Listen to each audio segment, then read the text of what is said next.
This world we live in is tough. It will beat you down. The world and the life that we live in is the ultimate competitor. It will try to take you out. It will find your weakness and it will just hammer you.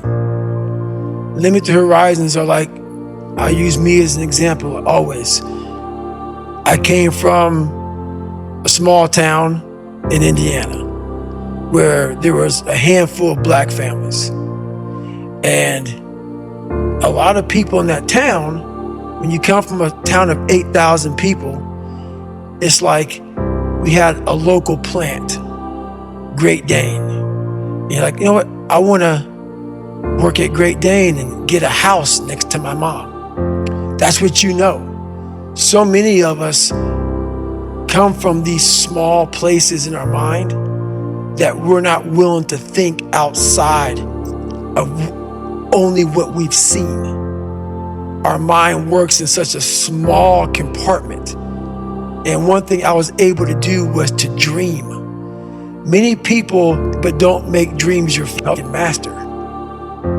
But I was able to dream outside those all-world walls of that small town. And until you're able to really put yourself into that dream, but don't make dreams your master, that's where you truly become what you're destined to become.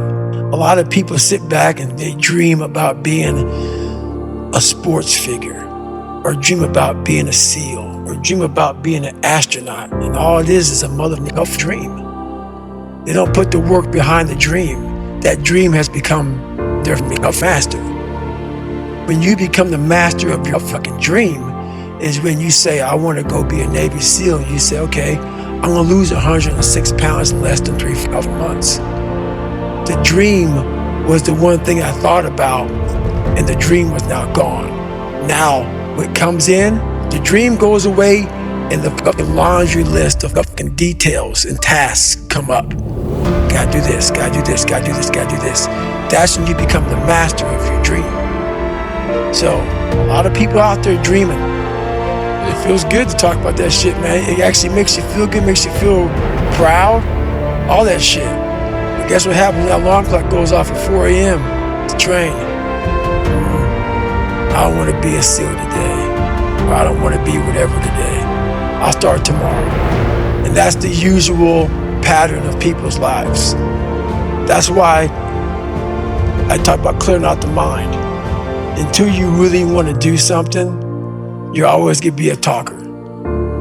Like I told all my kids have a college education. I told them all, I don't care what you get a degree in. Until you follow your dream and connect it to your gift, you'll never be happy. You'll never be happy, man. I just gotta tell you, you got to chase that dream before you die, man. You should go and live your dream. Just go see. God puts your real life in your imagination. That's where your real life ain't in your present circumstance. Your real life is not in your current situation. Your real life is not in your paycheck. Your real life, he tucks it away in your imagination.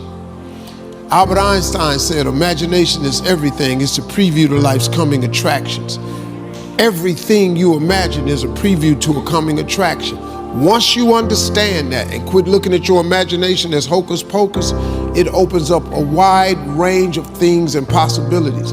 And God puts your real life in your imagination. Listen to me. This is serious what I'm telling you. Don't you think it's nothing else. Imagination is everything.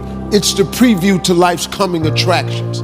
That simply means everything that's in your imagination is a preview of a coming attraction that God has for you. That's why he puts it in your imagination. That's why when you tell your imagination to the wrong people, it don't go nowhere. You ever had something you thought was a brilliant idea and you took it in there to your family and your loved ones and they shot it down? You know why they shot it down? Because they couldn't see it. Because God didn't put it in their imagination. He put it in your imagination. If you want to kill a big dream, tell it to a small-minded person. Die like that. It'll just die. I walked in that house, man, and told everybody I was quitting my job to go be a comedian. Everybody in that house shot that down. My ex-wife shot it down. Her mother-in-law shot it down. My mama shot it down. All my friends shot it down. My brothers and sisters shot it down. Don't you quit your job, go be no comedian. You can't make no money telling no jokes like that. It's 1985. Who you think you are? If I had listened to them, I wouldn't even be here today. But I didn't listen because it was evidently clear to me. God had put it in my imagination that one day I would be on stage. That was an old song that the Temptations had. It was written by Donny Hathaway, and it's called A Song for You. And one of the stanzas in the song I used to sing as a little boy. I've acted out my life on stages with 10,000 people watching, and we are alone, and I'm singing this song for you.